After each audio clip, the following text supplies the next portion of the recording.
ಮಗ, ನಿನ್ನೆ ನೈಟು ಸ್ವಲ್ಪ ಕೋಪದಲ್ಲಿ ಓವರ್ ಮಾಡಿಬಿಟ್ಟೆ. ಸಾರಿ ಕಣೋ. ಪ್ಲೀಸ್ ಅರ್ಥ ಮಾಡ್ಕೊಳ್ಳೋ. ನನಗೆ ಅವಳು ಎಷ್ಟಿಷ್ಟ ಅಂತ ನಿಮ್ಗೆ ಗೊತ್ತು ತಾನೆ. ಮೊದಲಿಂದಾನು ಅವಳು ನನ್ನ ಜೊತೆ ಮಾತ್ರನೇ ಓಡಾಡಿರೋದು. ಬೇರೆಯವ್ರು ಅವಳನ್ನ ಕಣ್ಣೆತ್ತು ನೋಡಿದ್ರೆ ನನಗೆ ಎಷ್ಟು ಬೇಜಾರಾಗುತ್ತೆ ಅಂತ ನಿಮ್ಗೆ ಗೊತ್ತು ತಾನೆ.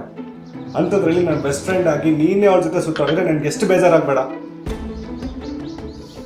ಆ ಕೋಪದಲ್ಲಿ ಏನೋ ಬಿಟ್ಟೆ ಮಚ್ಚ. ಸಾರಿ ಕಣೋ. ಸಾಕು ಮುಚ್ಚ. ಬೆಸ್ಟ್ ಫ್ರೆಂಡ್ ಅಂತೆ, ಬೆಸ್ಟ್ ಫ್ರೆಂಡು. ನೆನ್ನೆ ನೀನು ಮನೇಲಿರಲಿಲ್ಲ, ಅದಕ್ಕೆ ಬೇಜಾರಾಗ್ತಿತ್ತು ಅಂತ ಸುಮ್ಮನೆ ಒಂದು ಕಾಫಿ ಕುಡಿಯೋಕೆ ಅವಳ ಜೊತೆ ಹೋಗಿ ಬಂದೆ. ಅಷ್ಟಕ್ಕೆ ನನ್ನ ಮೇಲೆ ಕೈ ಮಾಡಿಬಿಟ್ಟೆ ಅಲ್ವಾ? ಏನು ಫ್ರೆಂಡ್ಸ್ ಆಗಿರಲ್ಲ ಮಗ. ಸಾರಿ ಕಣೋ. ನೀನು ಒಂದು ಮಾತು ನನಗೆ ಹೇಳಿಬಿಟ್ಟಿದ್ದೆ. ಸರಿನಪ್ಪ, ಇನ್ಮೇಲೆ ನೀನು ಅವ್ರ ಜೊತೆಗೆ ಸುತ್ತಾಡು. ಆದರೆ ನನಗೆ ಒಂದು ಮಾತು ಹೇಳ್ಬಿಟ್ಟು ಹೋಗ್ಬೇಕಷ್ಟೆ.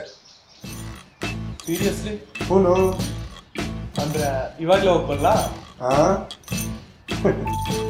ಸರಿ. ಆದರೆ ಅವಳನ್ನ ಜೋಪಾನವಾಗಿ ನೋಡ್ಕೊ. ಮೊನ್ನೆ ತಾನೇ ಸರ್ವಿಸಿಂಗ್ ಮಾಡಿಸಿದ್ದೀನಿ.